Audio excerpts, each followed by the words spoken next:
Hey everybody, Sam. So today's video is going to be a little bit different than my normal content. Today I'm actually going to be talking about Briefcase pedal boards. I've been looking it up on YouTube and I think it would be a really good alternative to what I have been using, which is just a very, very long board. This is like a yard or something. But basically, I only use 4 pedals. I don't need that much room, and I also need something that's got a lid, so that when my band Artifice, which you can check out below, is loading our stuff up, whether we're right up front or 3 blocks away, if we're loading up in the rain or snow, I can get my stuff inside and not have to worry about my tones getting messed up or, getting wet. Our pedals are expensive, and we don't want to ruin those. What I was really hoping with this video is that I can inspire you guys to go out and make your own pedal boards. But I thought that this way it would be less expensive than going out and buying like, a $100 rack that's only about this long, that comes with a soft shell case. Why not go and get like a briefcase that'll keep your stuff safe and it won't mess with your tones, and you get more room, you can put more stuff in it. So without further ado, check out my pedal board and I hope you guys enjoy. Alright everybody, so this is my very inexpensive briefcase setup. It looks a little bit messy, and that's mostly just because I didn't buy one of those huge power outlet things, and I'm not trying to hide any cords. This is very bare bones and very inexpensive.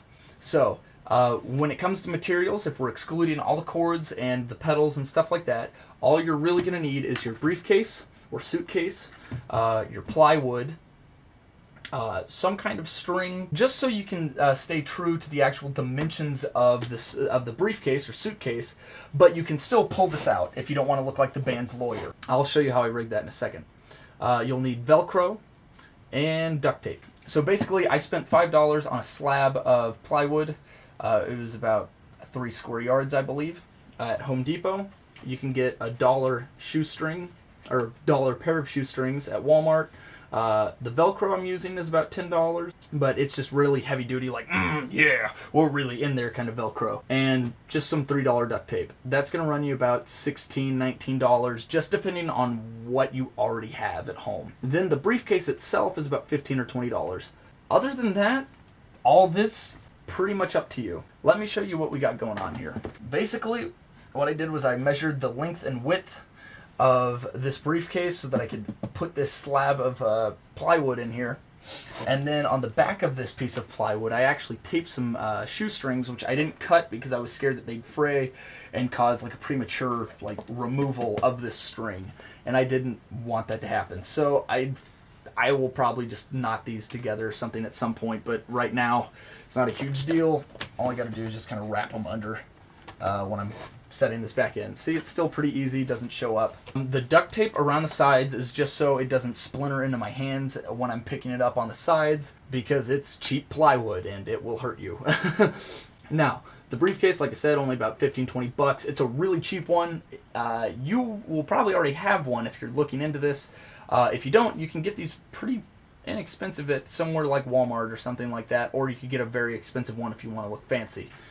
I have not cut any holes into here. As you can see, I'm just running the cord over the side, hence the reason why I needed to make this removable.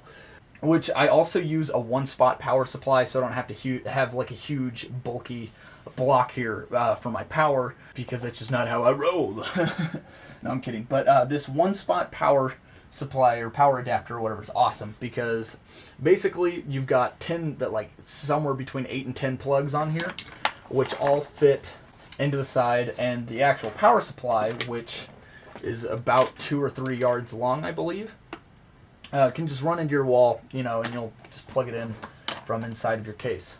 And then you've got, another yard of length there.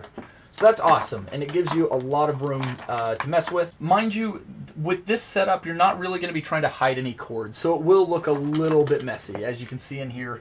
But really, it's not a huge deal. If you're looking for a super pretty pedal board, you'll probably have to pay a little bit more, but honestly, for the 15 to 20 bucks that you'll pay for the materials, unless you don't have one of these, then like 30 or 40, honestly, not a bad setup. And I really like this, and I think it's a step up from here. It'll keep my pedals from getting rained on when I'm playing a show and I gotta load in 3 blocks away in the pouring rain. Alright, so Now that I've kind of shown you everything that went into making this, basically all you got to do is just take these cords, shove them in, bam, and then lock that up.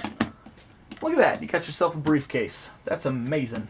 Well, and you can juggle it, swap it around, swash it around, throw it, whatever. Looks great. Nothing's been touched, nothing's been rained on. You can throw this thing in the back of the van with all the stuff and not worry about your tones getting messed up or your pedals getting broken, cords getting cut, whatever. It's awesome.